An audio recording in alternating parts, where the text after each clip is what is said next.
What's going on? 22 here, and I'm back with a top 5 video here. I was tagged in a video almost a year ago by Mark Allen from 4 Color Commentary. Please go check his channel out and go watch his videos.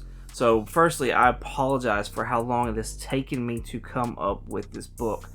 However, I have good reason as to why. He wanted to know at least one book that was a favorite rereadable. Like one that you had to go back every so often and just reread.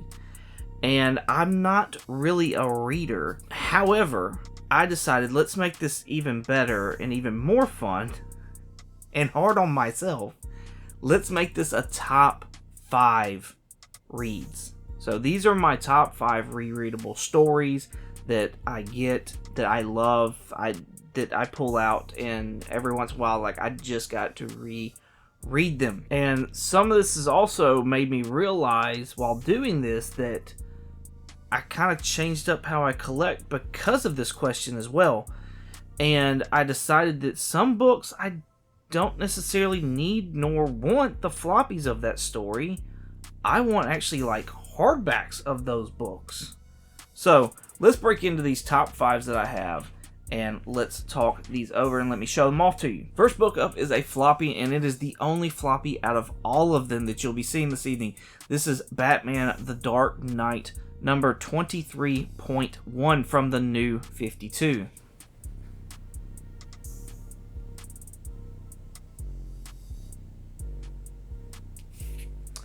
This book is a really, really creepy story. I think it features a new ventriloquist for the New 52. I don't know if this is like the second one. I'm not sure. I'm not sure the backstory, the history. It's just a one-shot. But man, this is a creepy story with an origin for this ventriloquist. I just really dug it when I read it. I don't know what it was about it, but I really dug it. It was creepy. It was fun.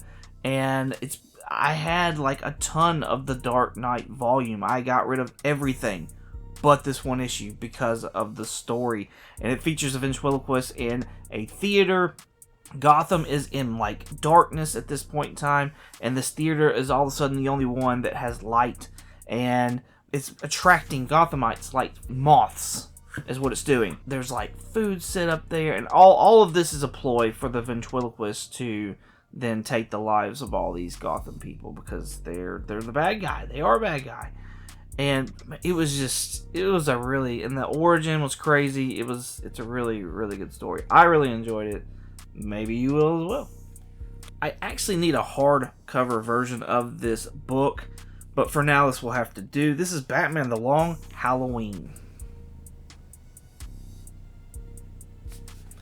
This is my trade copy of that book. This is written by Jeff Loeb, artwork by Tim Sale, and this is like a year-long story. Batman is new to being Batman, but there's a holiday killer who's killing people like on holidays throughout the year, mainly attacking like the Falcons and the Maronis.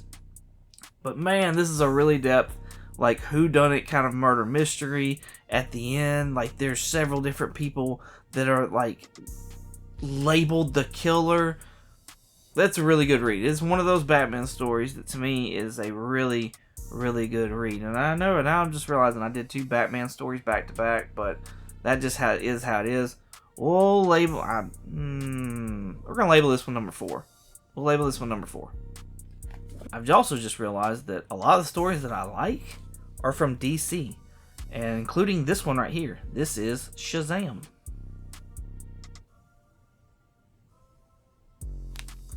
This is written by Jeff Johns, artwork by Gary Frank. This was actually this was like backup stories in the Justice League New 52 run that happened through several of those issues. This is pretty much the Shazam movie, but like better. Black Adam's in it as well. I wish Black Adam had been portrayed like what's in this book. This was fantastic. I freaking love this book so much. It's done during Christmas time. There's so much influence from this book that had to deal with the movie that if you enjoyed the movie, I think you'll really, really enjoy this book as well, because it goes even further than what the movie did. Like, the 7 sins are in there, but not like in the movie. Black Adam is more of the bad guy that's in this. Dr. Silva is in this as well. This was a really, really fun read. I've enjoyed it ever since we did a review of it on the podcast. And down in the description below, I'll have links to all the reviews of these books that we've done on the podcast. I think you'll enjoy those as well. This is one of the first stories that I fell in love with, and that made me just have to go out and get the hardcover. I'd sold all my floppies because I had variant covers of them, and they were commanding a pretty penny at the time. And then I decided, you know what, I want that story back in my collection. I will make it a hardcover, though, this time around. And that is Deceased.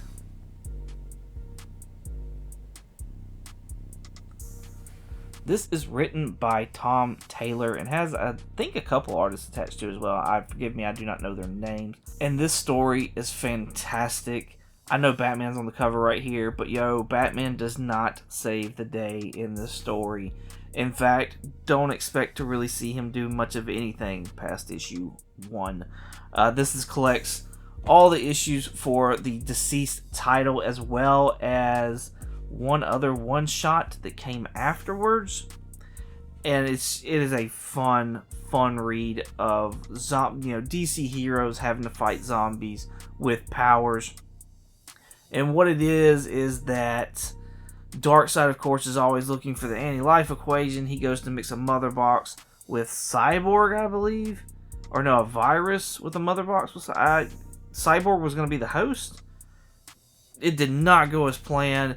And so the virus wound up being transmitted not only through, like, bites and stuff like that, but, like, through visual consumption on, like, phones and TVs and stuff like that. Crazy story. I actually did a review of this back in the day. I'll have a link to that down the bottom.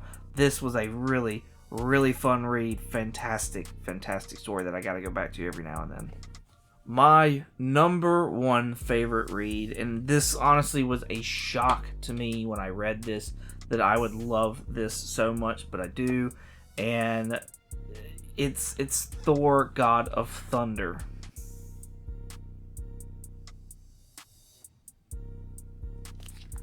This is written by Alabama boy himself, Jason Aaron, with artwork by Esad Ribic. And I, first of all, love me some Jason Aaron now because of this book.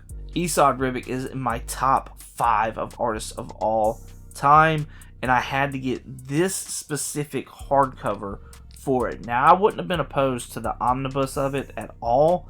However, I've not read past the God Bomb, God Butcher storyline.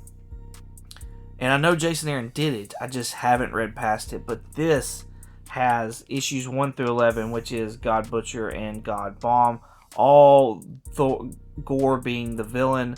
And it is fantastic.